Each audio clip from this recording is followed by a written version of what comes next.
হরে কৃষ্ণ। সেই প্রভুর কথাই কিছু বলবার চেষ্টা করছি।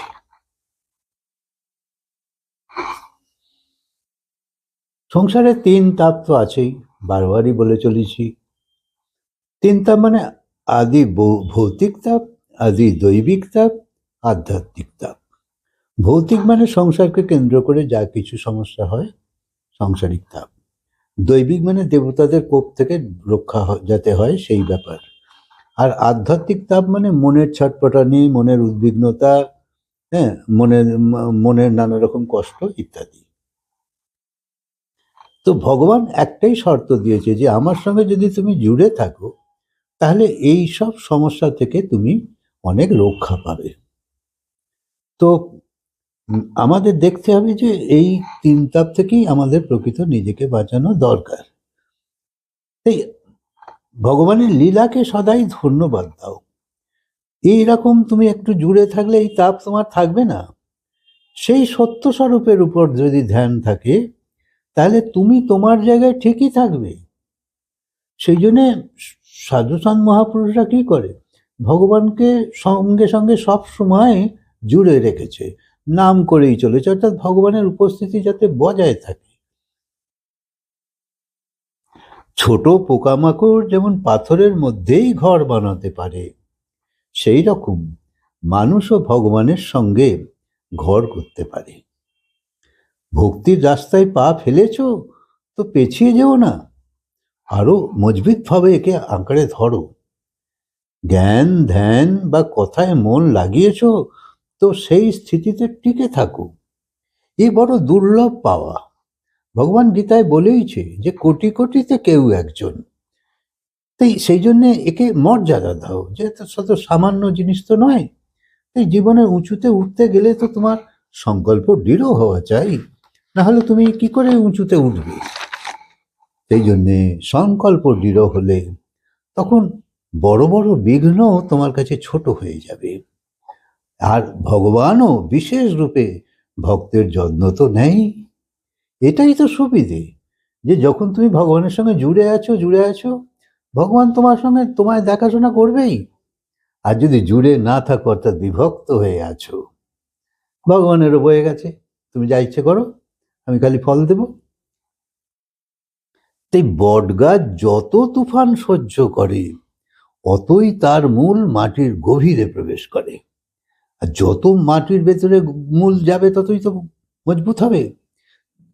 তাই মীরার জীবনও কত বিঘ্ন বাধা ছিল, কিন্তু শেষে সে জিতেই গেছিল, কারণ সে সবসময় ভগবানকে ধরেছিল।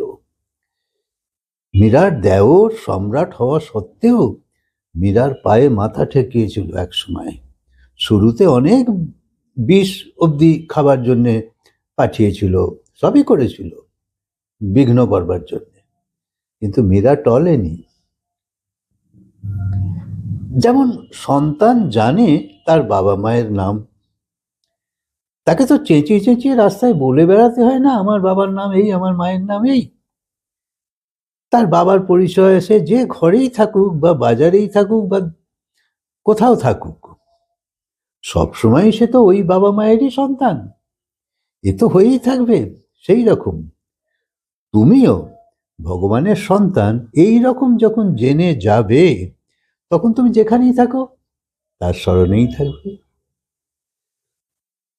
তাই সৎসঙ্গের মাধ্যমে যখন তা স্বীকার করে নেবে, তখন তোমার মন আর এদিক ওদিক যেতে চাইবে না। তোমার নাম হয়তো সঞ্জয়, কিন্তু কেউ যদি বলে তোমার নাম তপন, তুমি কি মানবে? না। এই রকম সৎসঙ্গের মাধ্যমে যখন জেনে যাবে যে এই দেহ, এই হাড় মাংসের শরীর, এ তুমি নও, আর সুখী দুঃখী হওয়া মনও তুমি নও, বিচার বদলানোর যে মতি তাও তুমি নও। সবাইয়ের বদল যে দেখতে পাচ্ছে সেই তো চৈতন্য স্বরূপ, সেই তো ভগবানের সনাতন অংশ। তুমি ছোট থেকে বড় হচ্ছে, তুমি তো দেখতে পাচ্ছ, কিন্তু কে জানছে সেটা তোমার ভেতরের সেই আত্মা বা জীব। তাই যার এরম মতি হয়ে যায়, ভগবান তাকে বিশেষ কৃপা করে আর তাকে আপনও করে নেয়। সেই জন্য তুমি একবার জুড়ে গেলে সে তোমাকে আবার আর সরে যেতে দেবে না। কারণ সে জানে এক তো এদিকে আসা শক্ত, তারপর এসেও যদি তুমি ফরকে যাও তাহলে কি করে হবে? তো কোনোদিনই তুমি আর চেষ্টা করবে না। তাই তোমার ক্ষতি তখনই হয় যখন তোমার কমজোর বিচার তোমার শক্তিকে কুণ্ঠিত করে দেয়। তাই জীবনে এই বৈদিক জ্ঞানের দৃঢ়তা হওয়া খুব দরকার। তোমার অনুভবকে চাপা দিয়ে না দেয় এবং তোমার হানি না হয়, এর জন্যে খালি জুড়ে থাকো। অভয়ও যে পরমাত্মাকে ভয় পায়, তুমি তো তারই সনাতন অংশ। তাই বিঘ্ন বাজাতে হাসতে হাসতে তুমি পরমাত্মার সঙ্গীত বাজাতে থাকো। যত কিছুই হোক সব ছাড়তে পারো, কিন্তু প্রভুকে কখনো ছেড়ো না।